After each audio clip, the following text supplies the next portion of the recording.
Hey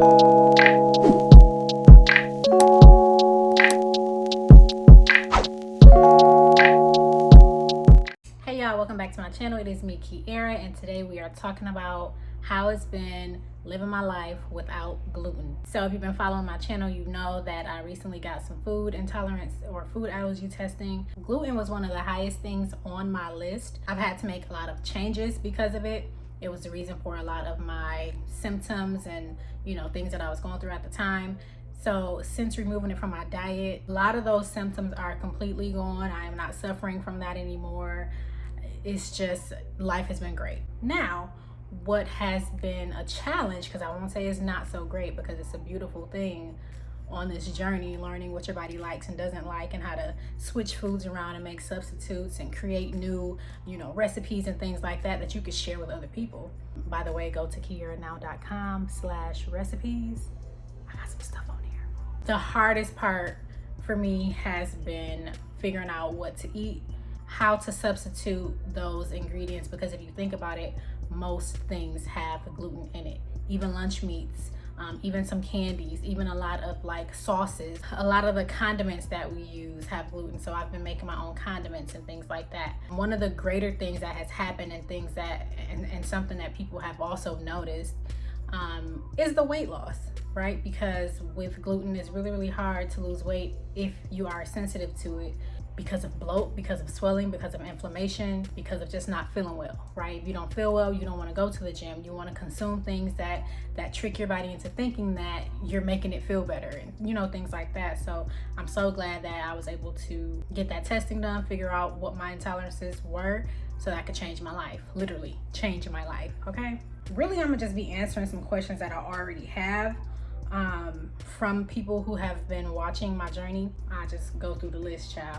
One of the main questions that I got is basically, how did I do it? The easy answer is that I was persistent, which led me to get some food allergy testing done by my naturopathic doctor, and that allowed me to modify my diet. Now, the change started happening when my diet changed, because I felt better. I was able to get in the gym consistently without feeling bad and not having to worry about, just not feeling sick. So I modified my diet. That was number one. Number two was I started going to the gym consistently. The gym became my friend very slowly, but it happened, and it did not happen overnight. So for the first 2 weeks, I went to the gym once a week. The next 2 weeks, I went to the gym twice a week. The next 2 weeks, I went to the gym 3 times a week, and so on and so forth, because I was trying to build a habit. So after the habit was built and my diet was, set in place, then it just became a lifestyle. So that is the short answer of how I was able to, get the weight off and get the bloat down. Can you share the foods that you eat now without having gluten? So I use a lot of pastas that are made from sweet potatoes or garbanzo beans or red lentils. And I've gotten these from Walmart, I've gotten them from Sprouts, and I've gotten them from Trader Joe's. Those are usually the main stores that I shop at. Surprisingly, Walmart is starting to have more products that cater to the gluten-free girl. I also use a lot of gluten-free flours. So I use brown rice flour sometimes.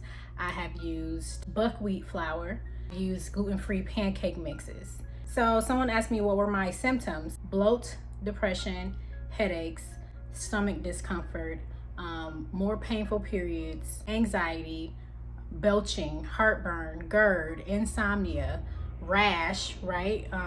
Because again, when you're intolerant to something, your body is building up histamines. The same thing that happens if you were to get like a bug bite or touch poison ivy, right? Your body starts to defend or attack whatever that thing is, and in your body's way of helping itself, it swells. You get a lot of mucus production, you get a lot of sinus headaches, things like that, because your body is making all this mucus to try to get rid of that thing, or it's swelling up or sending white blood cells to rush and try to get rid of the thing, and it makes you feel absolutely terrible, right? When your body is fighting something, you do not feel good. When you know that you've caught a cold or a flu, or when you start to come down with something, your body tells you like, hey, we're fighting something right now. We need all your energy. We need you to get some rest, blah, blah, blah, blah. So you'll feel a lot of fatigue. I was so tired some days that I would just be just sitting there and literally falling asleep, right? That's how exhausted my body felt because I was always fighting something. I didn't know that it was the food that I was eating. Somebody said, what you be eating? And these comments are coming from my TikToks. If you don't follow me on the TikTok channel. What I eat a lot of is I've incorporated some gluten-free breads as well. And most of these breads I get from Sprouts. I still have waffles, I still have pancakes. Sometimes I might do some hash browns, some grits, just things that are gluten-free products. I eat a lot of fruit, nuts, popcorn, Lay's potato chips, just anything that's gluten-free. Really, it sounds like when you say I'm gluten-free that you have no options. I'm telling you, you got options. Just so weird how food plays 100% a part of how you live your daily life. So if you've been thinking about cutting things out, really consider it because it can change your life. Life without gluten for me has meant that I am in the kitchen a lot more than usual. You have to meal prep for like work and stuff like that. Otherwise you will be in the kitchen all the time because think about it, you're making your own ingredients. A lot of things I cannot go to the store and just buy like someone who can eat whatever they want to eat or someone whose body doesn't respond to food the way that mine and a lot of other people's do. Going to fast food restaurants, if I'm just out and about and I figure, oh my goodness, I'm hungry, I need to stop at McDonald's or Taco Bell, I can't do that anymore. So that has meant that I need to prepare snacks, I need to package things up, I need to think about my day in advance. There's no more instant gratification. Sorry to say, when you decide to change your life for real, you got to let go of the idea of instant gratification. Everything will be worked for. And I'm going to tell you, that will still change your life. You'll be able to bring more things into your life, more good things into your life because you've changed your perception of how things work, how you live your life, how you achieve your goals. When you start to put you first and be confident in everything that you do, it's just going to change every aspect of your life. So right now, if I was talking to my past self would be like, girl, there is no way I'm doing any of what you're talking about. It sounds too heavy, it sounds too much, but it was too much for the person I used to be. So I had to take it in little bitty steps. So when you continually do something, when you're consistent, you become that person, right? And I couldn't see myself becoming this in those dark places because again, my judgment was being clouded by the foods, by the depression that the food was causing, by the constant body aches, by all of that. I couldn't see past getting through the next 5 minutes. Okay, I hope that makes sense. So it sounds like a lot right now, but if you take things one day at a time, that will totally change. I am a lot lighter in weight physically and emotionally. I'm not saying that things are 100% great.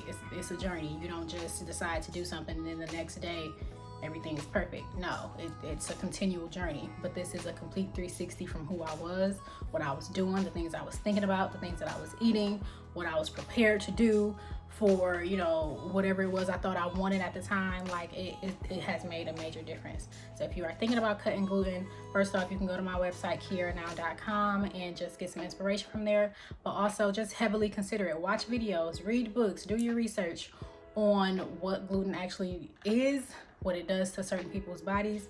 Keep track of how you feel after you eat it, because if you have that type of intolerance, you wanna change that. When we don't know, we have a lot of intestinal wall damage. That's how a lot of immune diseases come about. That's how gut issues, IBS and cancers and ulcers and infertility and all kind of stuff starts in the gut. So just consider it.